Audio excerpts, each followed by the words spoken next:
शिवरात्रि की वह रात बीत चुकी है। मंदिरों की सीढ़ियों पर जमी भीड़ अब क्षण चुकी है। डमरू की ध्वनि स्मृति में बदल गई है।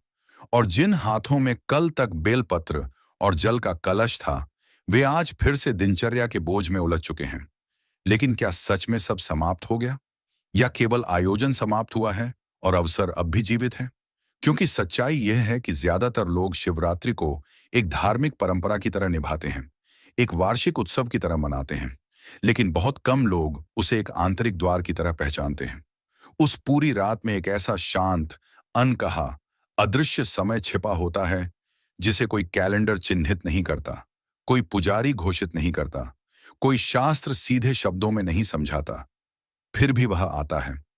वह समय घड़ी की सुइयों से नहीं मापा जाता, वह मन की गति से पहचाना जाता है। वही है वह गुप्त घंटा। और अगर तुमने उसे पहचान लिया, तो वह तुम्हारे भीतर कुछ ऐसा जगा सकता है जिसे तुम वर्षों से खोज रहे हो, लेकिन नाम नहीं दे पाए। और इसलिए आज जो बात मैं तुम्हें बताने जा रहा हूं, उसे आधा सुनकर मत छोड़ देना। क्योंकि अगर तुम बीच में रुक गए, तो शायद पूरी बात समझ ही नहीं आएगी। इस कहानी की असली गहराई अंत में खुलती है, जब तुम्हें पता चलता है कि गुप्त घंटा सिर्फ एक क्षण नहीं, एक परिवर्तन की शुरुआत है। सोचो, पूरे साल तुम भागते रहते हो, कभी अतीत के पछतावे से, कभी भविष्य की चिंता से, कभी वर्तमान की बेचैनी से। तुम्हारा मन हमेशा व्यस्त रहता है, योजनाओं में, तुलना में, इच्छाओं में, डर में। तुम खुद से मिलने का समय टालते रहते हो। तुम्हें लगता है कि अभी बहुत काम बाकी है, अभी बहुत कुछ हासिल करना है, अभी रुकना कमजोरी है। लेकिन शिवरात्रि की उस रात, खासकर उस एक गहरे शांत घंटे में, प्रकृति तुम्हें मजबूर नहीं करती, वह बस अवसर देती है। बाहर का शोर थोड़ा धीमा हो जाता है, भीतर की आवाज थोड़ी स्पष्ट होने लगती है। और उसी क्षण तुम महसूस कर सकते हो कि तुम्हारे भीतर कितनी थकान जमा है, कितनी अनकही बातें दबी हैं, कितने प्रश्न बिना उत्तर के पड़े हैं। यही वह क्षण है जिसे लोग अक्सर पहचान नहीं पाते, क्योंकि वे उस समय भी कुछ विशेष होने की प्रतीक्षा कर रहे होते हैं। वे किसी चमत्कार की आशा करते हैं, किसी दिव्य संकेत की प्रतीक्षा करते हैं। लेकिन गुप्त घंटा चमत्कार नहीं देता, वह आईना देता है। कल्पना करो एक साधारण व्यक्ति की, वह भी तुम्हारी ही तरह जिम्मेदारियों में उलझा हुआ है। उसने भी शिवरात्रि पर व्रत रखा, मंदिर गया, आरती में शामिल हुआ, श्रद्धा से सिर झुकाया और घर लौट आया। उसे लगा कि उसने अपना कर्तव्य निभा दिया। लेकिन आधी रात के बाद अचानक उसकी आंख खुल गई। कोई विशेष कारण नहीं था, बस एक गहरी शांति थी। वह उठा, बिना किसी तैयारी के सीधा बैठ गया। बाहर सन्नाटा था, भीतर भी सन्नाटा फैलने लगा। और उसी सन्नाटे में पहली बार उसने महसूस किया कि वह कितने समय से अपने ही सवालों से बच रहा था। उसने महसूस किया कि वह हमेशा मजबूत दिखने की कोशिश में थक चुका है, कि उसे हर समय सब कुछ नियंत्रित करने की जरूरत नहीं है। उसने पहली बार स्वीकार किया कि वह उलझा हुआ है। और उसी स्वीकार में उसका गुप्त घंटा शुरू हुआ। कोई प्रकाश नहीं गिरा, कोई अलौकिक अनुभव नहीं हुआ, लेकिन एक सत्य जागा। और वही सत्य परिवर्तन की शुरुआत है। लोग कहते हैं, क्या सच में ऐसा कोई समय होता है जो 100 साल में एक बार आता है? यह 100 साल गणना नहीं है, यह संकेत है दुर्लभता का। कितनी बार तुम सच में रुकते हो? कितनी बार तुम अपने मन को भागने से रोकते हो? कितनी बार तुम यह स्वीकार करते हो कि तुम्हें सब कुछ नहीं पता? यही दुर्लभ है, इसलिए उसे 100 साल में एक बार कहा गया। क्योंकि अधिकतर लोग पूरी जिंदगी में खुद के सामने इतने स्पष्ट और ईमानदार होकर नहीं बैठते। वे हमेशा कुछ न कुछ मांगते रहते हैं, सफलता, शांति, प्रेम, सम्मान। लेकिन उस एक घंटे में अगर तुमने मांगना छोड़ दिया और सिर्फ बैठ गए, तो तुमने असली साधना शुरू कर दी। सबसे बड़ी गलती क्या है उस समय? अधीरता। लोग उस घंटे में भी परिणाम चाहते हैं। उन्हें लगता है कि अगर कुछ असाधारण महसूस नहीं हुआ, तो समय व्यर्थ गया। लेकिन गुप्त घंटा अनुभव का मंच नहीं है, वह सत्य का दर्पण है। अगर तुम कुछ खोज रहे हो, तो तुम अब भी बाहर देख रहे हो। वह घंटा तब खुलता है जब तुम कहते हो, मुझे कुछ नहीं चाहिए। जब तुम स्वीकार करते हो, मैं थका हुआ हूं। जब तुम मान लेते हो, मैं उलझा हुआ हूं। और जैसे ही यह स्वीकार जन्म लेता है, भीतर एक दरवाजा खुलता है। लेकिन उस दरवाजे के खुलते ही सुख नहीं आता। सबसे पहले असहजता आती है। पुराने डर सामने आते हैं। वे बातें जिन्हें तुमने सालों से दबा रखा था, वे सपने जिन्हें तुमने परिस्थितियों के नाम पर छोड़ दिया, वे रिश्ते जिनमें तुमने सच नहीं बोला।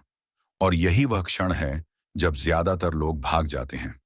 उन्हें बेचैनी होती है, उन्हें नींद आने लगती है, उन्हें लगता है कि यह सब भ्रम है, लेकिन यही संकेत है कि सफाई शुरू हो चुकी है।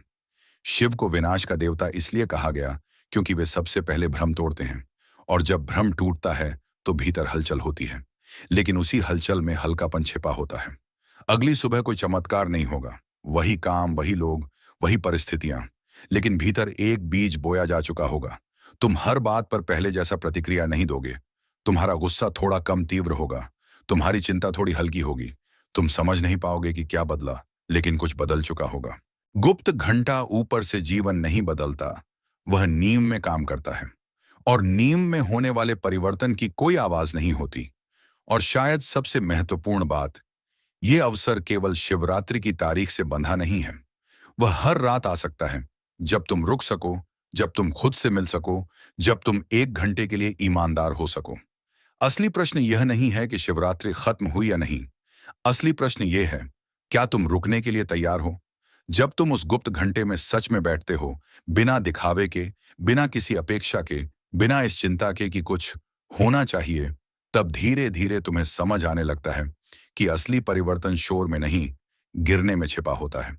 हम पूरी जिंदगी कुछ जोड़ते रहते हैं, पहचान जोड़ते हैं, उपलब्धियां जोड़ते हैं, संबंध जोड़ते हैं, विचार जोड़ते हैं, मान्यताएं जोड़ते हैं। हमें सिखाया जाता है कि विकास का अर्थ है अधिक होना, अधिक पाना, अधिक बनना। लेकिन उस एक शांत घंटे में प्रकृति बिल्कुल उल्टा करती है। वह तुम्हें जोड़ने नहीं, हटाने के लिए बुलाती है। जैसे कोई पुराना घर जिसकी दीवारों पर वर्षों से धूल जमी हो, और अचानक कोई खिड़की खुल जाए। हवा चलती है, धूल उड़ती है, और पहले तो तुम्हें असुविधा होती है। तुम सोचते हो यह सब क्यों हो रहा है, लेकिन वही हवा सफाई भी करती है। गुप्त घंटा भी ऐसा ही है। वह तुम्हारे भीतर जमी हुई थकान, दबे हुए आंसू, अनकहे डर, अधूरी स्वीकारोक्तियों को हिलाता है। और जब वे हिलते हैं तो मन को लगता है कुछ गलत हो रहा है, लेकिन वास्तव में वही सही आरंभ है। शिव को विनाश का देवता इसलिए नहीं कहा गया कि वे सब कुछ समाप्त कर देते हैं, बल्कि इसलिए कहा गया कि वे झूठ को समाप्त करते हैं। और जब झूठ टूटता है तब सबसे पहले दर्द होता है, क्योंकि हम अपने भ्रमों से प्रेम करने लगते हैं। हमें अपनी छवि प्यारी लगती है, कि हम मजबूत हैं, कि हम सही हैं, कि हमें किसी की जरूरत नहीं है, कि हमें सब समझ में आता है। लेकिन उस गुप्त घंटे में जब तुम शांत होकर बैठते हो, तो धीरे धीरे तुम्हें दिखने लगता है कि कितनी बातें सिर्फ अभिनय थीं। कितनी बार तुमने हाँ कहा जबकि मन नहीं था। कितनी बार तुमने चुप्पी ओढ़ ली क्योंकि सच बोलने का साहस नहीं था। कितनी बार तुमने अपने ही सपनों को परिस्थितियों का नाम देकर टाल दिया। ये सब जब सामने आता है तो मन बेचैन होता है। कई लोग इसी कारण उस क्षण को छोड़ देते हैं। वे उठ जाते हैं, फोन उठा लेते हैं, पानी पीने चले जाते हैं, या खुद को यह समझा लेते हैं कि यह सब कल्पना है। लेकिन जो थोड़ा सा और टिक जाता है, जो थोड़ा सा और बैठा रहता है, उसके भीतर कुछ टूटता है, और उसी टूटने में नया स्थान बनता है। विनाश के बाद ही सृजन संभव है। बीज जब तक अपनी कठोर खोल को नहीं तोड़ता, तब तक अंकुर नहीं निकलता। लेकिन खोल टूटने की प्रक्रिया बाहर से देखने पर हिंसक लगती है, भीतर भी वैसा ही होता है। तुम्हें लगता है कि तुम कमजोर हो रहे हो, जबकि वास्तव में तुम हल्के हो रहे होते हो। तुम्हें लगता है कि तुम असुरक्षित हो रहे हो, जबकि वास्तव में तुम ईमानदार हो रहे होते हो।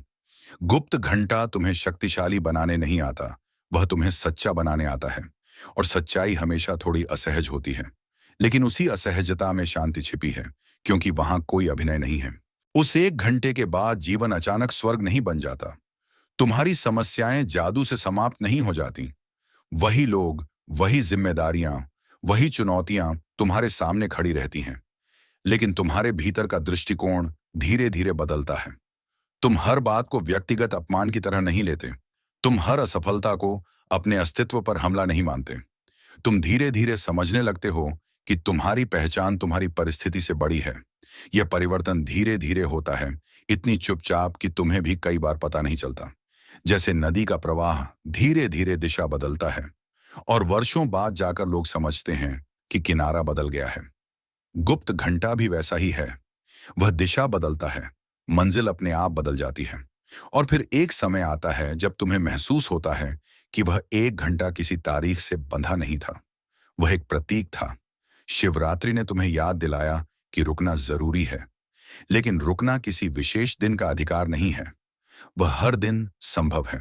हर रात जब दुनिया थोड़ी शांत हो जाती है, हर सुबह जब सूरज उगने से पहले आकाश नीला होता है, हर वह क्षण जब तुम सच में थक कर बैठ जाते हो, वही गुप्त घंटा है। फर्क बस इतना है कि अब तुम उसे पहचानने लगे हो। पहले वह आता था और चला जाता था। अब तुम उसे पकड़ने की कोशिश नहीं करते, बल्कि उसके साथ बैठना सीख जाते हो। और शायद यही पुनर्जन्म है। पुनर्जन्म शरीर का नहीं, दृष्टि का। वही जीवन, वही लोग, वही संसार, लेकिन देखने का तरीका बदल जाता है। तुम अब हर चीज को अपने नियंत्रण में लाने की कोशिश नहीं करते। तुम स्वीकार करते हो कि कुछ बातें तुम्हारे हाथ में नहीं हैं, और इस स्वीकार में एक अजीब सी शांति है। तुम्हें अब हर समय मजबूत दिखने की जरूरत नहीं है। तुम अपने डर को भी पहचानते हो, अपने संदेह को भी, और उनसे लड़ने की बजाय उन्हें समझने लगते हो। यही आंतरिक पुनर्जन्म है, बिना शोर के, बिना घोषणा के, बिना प्रमाण पत्र के। तो क्या शिवरात्रि निकल गई? शायद तारीख निकल गई, लेकिन अगर तुमने उस गुप्त घंटे को पहचान लिया, तो वह अभी भी जीवित है। वह तुम्हारे भीतर हर दिन जाग सकता है। प्रश्न यह नहीं है कि वह समय आएगा या नहीं। प्रश्न यह है कि जब वह आए, तब क्या तुम रुक सकोगे? क्या तुम बिना मांग के बैठ सकोगे? क्या तुम अपने ही प्रश्नों से भागे बिना उन्हें सुन सकोगे? क्योंकि वहीं से वास्तविक परिवर्तन शुरू होता है। न किसी मंदिर की भीड़ में, न किसी विशेष विधि में, बल्कि उस एक शांत, ईमानदार घंटे में, जहां तुम अपने ही सामने बैठते हो। और यदि आज यह बात तुम्हारे भीतर कहीं हलचल पैदा कर रही है, तो आज रात बस थोड़ी देर रुक जाना। कोई विशेष आसन नहीं, कोई विशेष मंत्र नहीं, कोई विशेष नियम नहीं। बस सीधा बैठ जाना और अपने भीतर की आवाज को सुन लेना।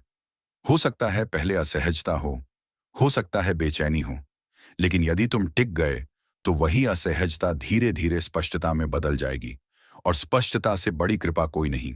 शिवरात्रि का असली अर्थ यही है, अंधकार की उस गहराई में उतरना जहां तुम खुद से मिल सको। और जब तुम खुद से मिल लेते हो, तब तुम्हें बाहर बहुत कुछ खोजने की आवश्यकता नहीं रह जाती। गुप्त घंटा बाहर नहीं था, वह हमेशा भीतर था। शिव बाहर नहीं थे, वे तुम्हारी चेतना की उस शांत परत में थे, जहां तुम कम ही जाते हो। अब चुनाव तुम्हारा है। क्या तुम फिर भागोगे, या इस बार रुक जाओगे? अगर यह बात तुम्हारे दिल तक पहुंची हो, और तुमने इस गुप्त घंटे को थोड़ा सा भी महसूस किया हो, तो इसके लिए तुम्हारा दिल से धन्यवाद। ऐसी ही गहरी और सच्ची बातें आगे भी सुनना चाहते हो, तो चैनल को सब्सक्राइब जरूर कर लेना, क्योंकि कभी कभी सबसे बड़ा बदलाव बस एक शांत घंटे से शुरू होता है। धन्यवाद।